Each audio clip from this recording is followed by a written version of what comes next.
Amirul Mukminin Ali bin Abi Thalib pada awalnya mengutus Abdullah bin Abbas untuk berunding dengan mereka. Berdasarkan sebuah nukilan, 2.000 atau 4.000 orang kembali ke Kufah, dan berdasarkan nukilan yang lain, tidak ada seorang pun yang menerimanya.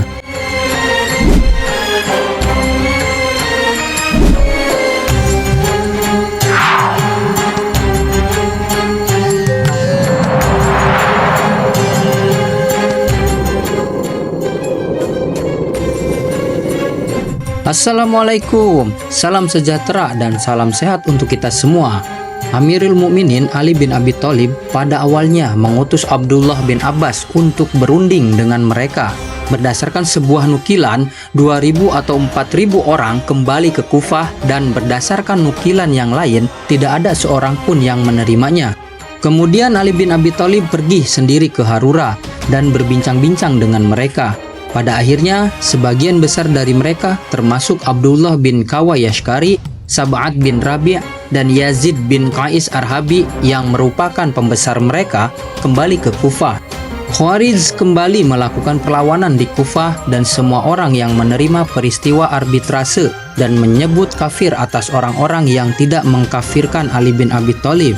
Mereka bukan hanya tidak menerima peristiwa arbitrase, namun juga menolak adanya kepemimpinan Islam. Mereka melakukan perlawanan-perlawanan terhadap peristiwa arbitrase, terutama di depan masyarakat umum, khususnya di Masjid Kufah, yaitu menuduh kafir kepada Ali bin Abi Thalib, bahkan mengancam akan membunuhnya. Meneriakan yel-yel ketika Ali bin Abi Thalib menyampaikan khutbah, berusaha menolak delegasi arbitrase dan meminta peperangan diteruskan. Meskipun demikian, Ali bin Abi Thalib bersikap lapang dada kepada mereka dan tidak menumpahkan darah serta tidak memerangi mereka. Khawarij adalah sekelompok kaum muslimin yang berada di pihak tengah-tengah, dan setelah perang Siffin dan peristiwa arbitrase mengeluarkan diri atau memisahkan diri dari barisan Ali bin Abi Thalib. Kemudian dengan menciptakan keadaan yang tidak aman, menyulut terjadinya perang Nahrawan.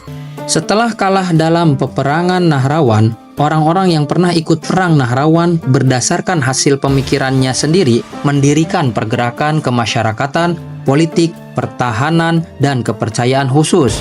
Khawarij secara umum telah punah, dan pada hari ini kita hanya menyaksikan sekelompok kaum muslimin yang memiliki kemiripan dengan keyakinan mereka.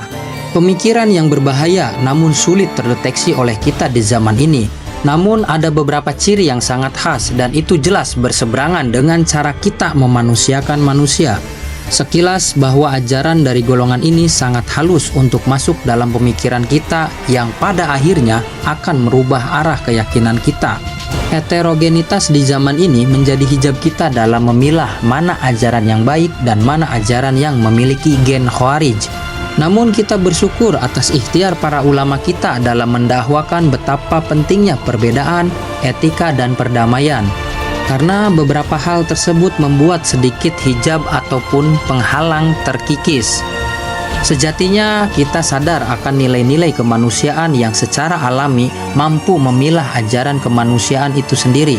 Karakter yang keras menolak perbedaan, mudah mengkafirkan orang lain, dan berlaku ekstrim seperti meletakkan kekerasan dan politik di atas kemanusiaan yang dibungkus dengan agama dan jihad. Peristiwa perundingan tahkim atau arbitrase terjadi pada bulan Ramadan tahun 37 Hijriah, sekitar 658 Masehi, setelah berlangsungnya perang Siffin antara pasukan Ali bin Abi Thalib dan pasukan Muawiyah bin Abi Sufyan. Perang ini merupakan salah satu konflik besar dalam sejarah Islam yang melibatkan pertentangan antara dua pihak, yaitu Ali sebagai khalifah dan Muawiyah sebagai gubernur Syam yang menuntut kekuasaan setelah pembunuhan Khalifah Utsman bin Affan. Setelah pertempuran panjang, kedua pihak sepakat melakukan arbitrase untuk menyelesaikan perselisihan mereka. Abu Musa Asy'ari mewakili pasukan Ali, sementara Amr bin As menjadi wakil pasukan Muawiyah. Tujuan dari perundingan ini adalah untuk mencari jalan damai melalui penetapan pihak yang lebih adil sebagai hakim dalam menentukan siapa yang berhak memerintah. Namun, perundingan ini sangat kontroversial dan tidak menghasilkan keputusan yang jelas. Amr bin As diketahui melakukan tipu daya dengan membuat kesepakatan yang tidak jelas dan terkesan menguntungkan pihaknya. Ia berhasil memengaruhi Abu Musa untuk menyepakati keputusan yang tidak definitif dan mengaburkan substansi keputusan tersebut. Hal ini menyebabkan banyak pihak, termasuk Ali, merasa bahwa perundingan ini telah diselewengkan dan tidak sesuai dengan ajaran Al-Quran. Akibatnya, Ali merasa perlu untuk kembali mempersiapkan pasukannya guna melanjutkan peperangan melawan Muawiyah karena ia percaya bahwa arbitrase ini telah gagal sebagai solusi damai.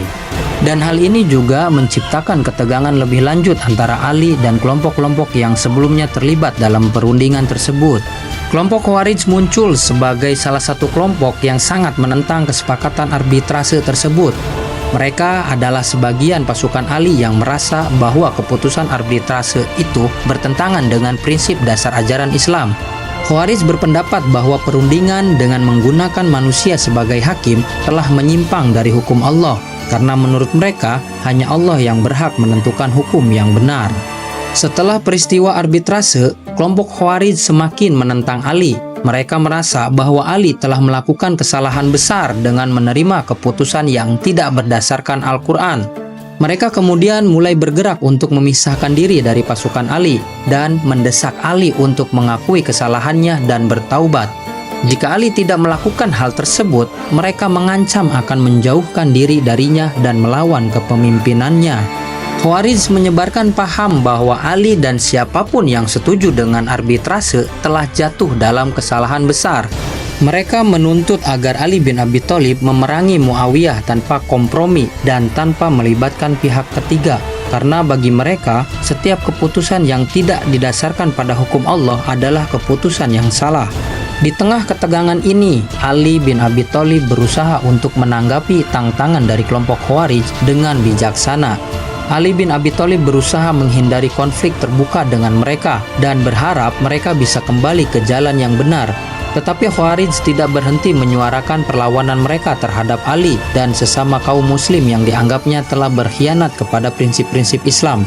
Pada akhirnya, Khawarij menjadi kelompok yang sangat keras dan radikal dalam pandangannya. Mereka menyatakan bahwa siapa saja yang tidak sejalan dengan mereka adalah kafir dan harus diperangi. Mereka menyebut diri mereka sebagai muhakimah yang menginginkan keputusan dari Allah saja dan menjadi kelompok yang menentang baik Ali bin Abi Thalib maupun Muawiyah serta pihak manapun yang mereka anggap tidak menegakkan hukum Islam. Dalam surat yang mereka kirimkan kepada Abdullah bin Wahab Rasbi dan Yazid bin Hasin, dua pemuka Khawarij, mereka menyatakan bahwa arbitrase telah dilaksanakan tanpa mengikuti keputusan yang benar menurut Al-Quran. Mereka ingin agar Ali bin Abi Thalib bergabung dengan mereka untuk melawan musuh-musuh Islam yang mereka anggap telah sesat, termasuk Muawiyah. Jika Ali menolak, mereka mengancam akan menjauhkan diri darinya dan tetap memerangi apa yang mereka anggap sebagai ketidakadilan. Ketegangan ini memunculkan perang Nahrawan, di mana pasukan Ali berhadapan dengan kelompok Khawarij. Perang ini berakhir dengan kemenangan pasukan Ali dan banyak di antara Khawarij yang terbunuh dalam pertempuran tersebut. Keberadaan dan pengaruh Khawarij meskipun berkurang setelah kekalahan mereka tetap memberikan dampak besar dalam sejarah politik dan teologi Islam. Karena paham radikal mereka tentang kekufuran dan kewajiban jihad terus berkembang dalam berbagai bentuk di sepanjang sejarah. Sebagian penulis mengatakan bahwa sumber Khawarij adalah kabilah Arab pada masa jahiliyah, di mana para kepala kabilahnya ingin berperang demi mempertahankan keutamaan-keutamaan kelompoknya. Mereka akan berperang meskipun hanya disebabkan oleh peristiwa kecil. Sebagian pembesar Khawarij berasal dari kabilah Arab dan tidak ada satupun di antara mereka yang berasal dari kabilah besar. Dan tidak ada satupun sahabat dari kaum Ansor dan Muhajirin yang bergabung dengan golongan Khawarij. Kefanatikan terhadap suatu kabilah dan mengikuti pemimpin kabilah merupakan alasan-alasan pembentukan Khawarij. Para pemimpin kabilah seperti Ash'ad bin Qais Kindi memaksa Ali bin Abi Thalib untuk menyetujui arbitrase dan menghentikan perang. Mereka mengutus Abu Musa Asy'ari sebagai delegasi mereka. Khawarij pada mulanya tidak menentukan suara bahwa seorang hakim tidak harus berasal dari Quraisy. Namun pada masa kemudian, karena ketidakpuasan hegemoni Quraisy atas urusan umat, mereka menolak syarat kabilah Quraisy dalam kekhalifahan. kaum Quraisy tidak ada yang ikut dalam barisan kaum Khawarij. Di samping itu, sebab-sebab lain seperti tidak setuju dengan perlakuan Ali bin Abi Thalib dalam membagi ghanimah dan hadiah berdasarkan persamaan.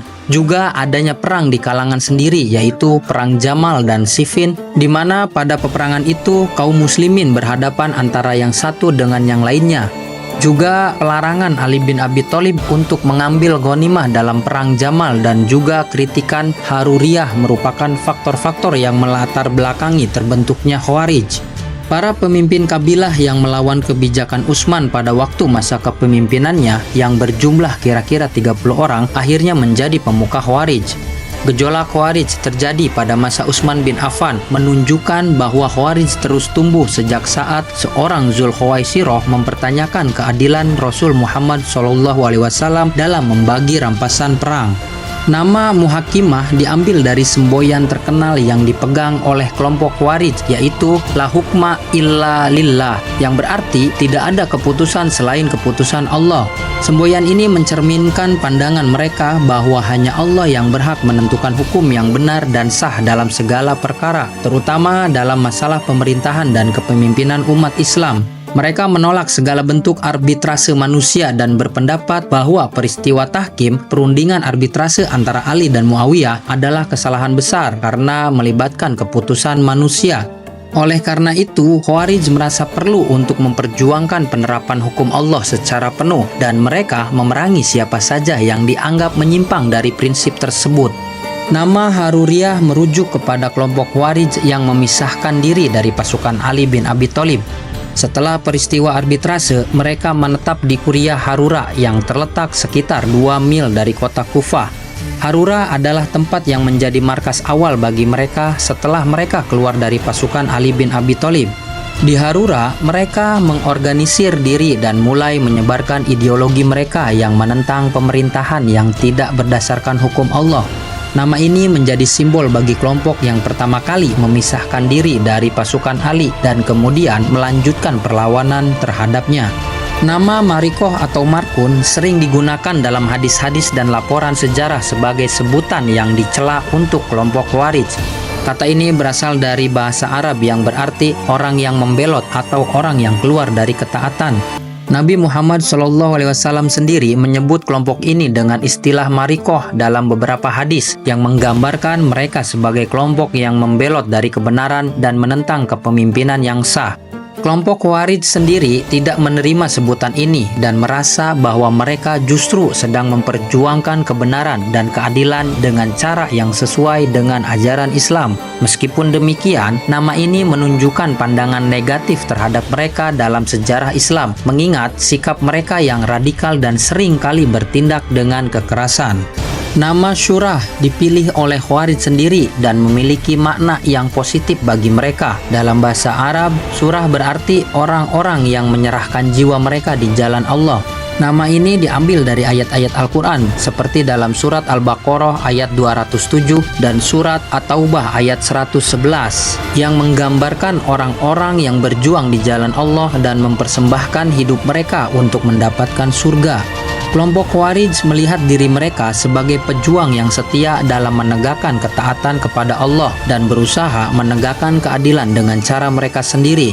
Mereka merasa bahwa mereka adalah kelompok yang benar, yang siap berkorban demi kebaikan umat Islam, meskipun dengan cara yang sangat keras. Nawasib atau nasibah adalah sebutan yang digunakan oleh sebagian pihak untuk merujuk pada Khawarij karena permusuhan mereka dengan Ali bin Abi Thalib. Istilah ini digunakan untuk menggambarkan kelompok yang memusuhi Ahlul Bait atau keluarga Nabi dan menentang kepemimpinan Ali bin Abi Thalib.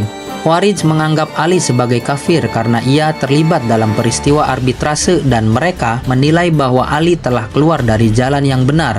Sebutan Nawasib lebih banyak digunakan oleh kelompok yang loyal kepada Ali dan Ahlul Bait yang memandang Khawarij sebagai kelompok yang ekstrim dan tidak menerima otoritas Ali sebagai khalifah yang sah. Kelompok Khawarij juga disebut sebagai mukaffaroh karena mereka mengkafirkan kaum muslimin yang tidak sepaham dengan mereka, terutama mereka yang mendukung Ali bin Abi Thalib atau yang menerima tahkim. Khawarij menganggap bahwa setiap orang yang tidak mengikuti pandangan mereka tentang penerapan hukum Allah adalah kafir. Pandangan ini sangat radikal dan menyebabkan mereka melancarkan banyak perlawanan terhadap orang-orang yang dianggap menyimpang dari ajaran mereka. Nama ahli nahar atau ahli Nahrawan digunakan untuk merujuk pada kelompok Khawarij yang terlibat dalam perang Nahrawan yang terjadi pada tahun 659 Masehi antara pasukan Ali bin Abi Thalib dan Khawarij. Perang Nahrawan terjadi setelah Khawarij menentang Ali secara terbuka dan menuntut agar Ali mengakui kesalahannya. Setelah kekalahan mereka dalam pertempuran ini, kelompok Khawarij menjadi simbol perlawanan radikal terhadap otoritas Islam yang mereka anggap tidak sesuai dengan hukum Allah. Secara keseluruhan, kelompok Khawarij memiliki berbagai nama yang mencerminkan pandangan, tindakan, dan identitas mereka sepanjang sejarah. Nama-nama ini, baik yang diberikan oleh diri mereka sendiri maupun oleh lawan-lawannya, menunjukkan bahwa mereka adalah kelompok yang sangat radikal, tegas dalam keyakinan mereka, dan menentang otoritas siapapun yang mereka anggap tidak sesuai dengan hukum Allah. Meskipun mereka semakin terpinggirkan setelah pertempuran-pertempuran besar, paham mereka terus berkembang dan mempengaruhi berbagai aliran dan gerakan dalam sejarah Islam. Khawarij berdiri melawan Ali bin Abi Thalib serta membunuhnya dan juga mempersiapkan pemerintahan bagi Muawiyah. Khawarij menginginkan peperangan dengan Muawiyah dilanjutkan dan bergabung dengan pasukan Hasan bin Ali bin Abi Thalib. Mereka setelah Hasan bin Ali bin Abi Thalib berdamai melanjutkan peperangan dengan Muawiyah dan Umawi. Kaum Khawarij menilai kaum Umawi dan golongannya sebagai kafir. Oleh karena itu, mereka memandang bahwa semua tempat adalah dar al-kufr dan percaya bahwa untuk menegakkan keadilan dan menjauhkan kezaliman harus berjihad dengan orang-orang yang kafir. Motivasi Khawarij dengan semboyan la hukma illa lillah ingin memberlakukan hukum-hukum ilahi Islami dan menegakkan keadilan dan kesetaraan. Imam Khawarij hanya boleh dipilih berdasarkan kelayakan mazhabnya, tidak berdasarkan para pemuka kabilah-kabilah lainnya yang berdasarkan hubungan nasab atau darah. Khawarij berada di barisan-barisan penting yang bertujuan untuk melawan kaum Umawi. Oleh karena itu, mereka menolong Abdullah bin Zubair, Zaid bin Ali, dan Abu Muslim Khorasani. Semenjak pertengahan abad kedua, secara perlahan-lahan Khawarij menulis buku-buku agama, fikih, dan sejarah. Terdapat beberapa perawi hadis dan ulama serta fuqaha yang lahir dari kalangan mereka. Mereka bukan merupakan golongan yang gemar menukilkan hadis. Mereka mencukupkan diri mereka sendiri hanya dengan bentuk lahir ayat-ayat Al-Quran sebagai satu-satunya sumber fikih. Karena inilah pemikiran mereka sederhana sekali dan mereka tidak memiliki ideologi filsafat, fikih yang luas dan teratur. Mereka hanya memiliki kitab ibadiyah yang merupakan kitab-kitab usul dan akidah-akidah dan pelajaran-pelajaran fikih mereka. Ibnu Nadim pernah berkata, disebabkan adanya penentangan serta tekanan dari masyarakat, orang-orang Khawarij menyembunyikan kitab-kitab mereka. Meskipun demikian, penulis Khawarij seperti Abu Firas Jabir bin Ghalib, Abul Fadl Qurtulusi, Abu Bakar Muhammad bin Abdullah Burdai, dan Abul Qasim Haditsi memiliki karya dalam bidang ulumul Quran, kalam, fikih, dan usul fikih. Teolog Khawarij yang memiliki karya adalah Yaman bin Rubab, Abu Ali Yahya bin Kamil bin Talihah Jazari, Abu Ali Muhammad bin Harb Sairafi, Abdullah bin Yazid Abadi, Hafaz bin Hashim, Ibrahim bin Ishaq Abadi, Saleh Naji, Haitsam bin Haitsam Naji, dan Hafaz bin Harun. Tema-tema tulisan mereka dalam teologi adalah tauhid, makhluk, mukmin, amanat, imamah, kemampuan, dan jawaban-jawaban bagi para penentang mereka seperti Mu'tazilah, Asy'ariyah, Murji'iyah, Syiah, dan Ghulat. Beberapa risalah ulama Khawarij abad kedua hingga keempat yaitu Al-Sa'ir, Muhammad bin Sa'is Izadi Kholhati, pengarang Al-Kasyaf wa Al-Bayan, Abul Abbas Ahmad bin Sa'id Darjaini, pengarang Jawahir Al-Muntaqoh fi Itman ma akhala bihi Kitab At-Tabaqat wa Risalah fi Kitab Abadiyah, Ahmad bin Sa'id Sumahi, dan pengarang Al-Sa'ir yang merupakan biografi ulama dan para pembesar ibadi. Begitu hebat dan halus pemikiran kelompok ini yang tanpa disadari sudah masuk untuk memecah belah umat. Serangkaian peristiwa saat ini, perdebatan dan perselisihan mungkin saja disebabkan adanya karakter Khawarij pada beberapa orang yang terlibat dalam perselisihan tersebut. Sudah dijelaskan terkait resistensi agama, keberadaan karakter Khawarij ini cenderung akan memperlambat penyelesaian persoalan selama hasilnya tidak sesuai harapan mereka, tentu dengan cara yang keras, memaksa dan mendahulukan kekerasan dalam penyelesaiannya. Media sosial menjadi tempat yang cukup pas menjalarnya ajaran radikal ini. Mungkin saja kita sering menemukannya, sehingga kita tertuntut untuk cerdas dalam bermedia sosial agar terhindar dari resistensi. Kekurangan rasa toleransi cukup terlihat, dan ini akan menjadi fondasi karakter Khawarij semakin kuat, menolak toleransi dengan berbagai narasi dari dalil ayat untuk menegakkan keadilan sebagaimana Al-Quran, membuat kita sulit untuk menentukan pilihan. Disinilah ambiguitas beragama lebih terasa. Kita berdoa agar diberikan keselamatan dari ajaran-ajaran radikal dan perselisihan yang tak berujung. Demikian penjelasan dalam video ini, semoga bermanfaat untuk kita dalam mengenali setiap ajaran yang radikal, membahayakan, dan memecah belah umat. Terima kasih sudah menonton sampai selesai. Wassalamualaikum.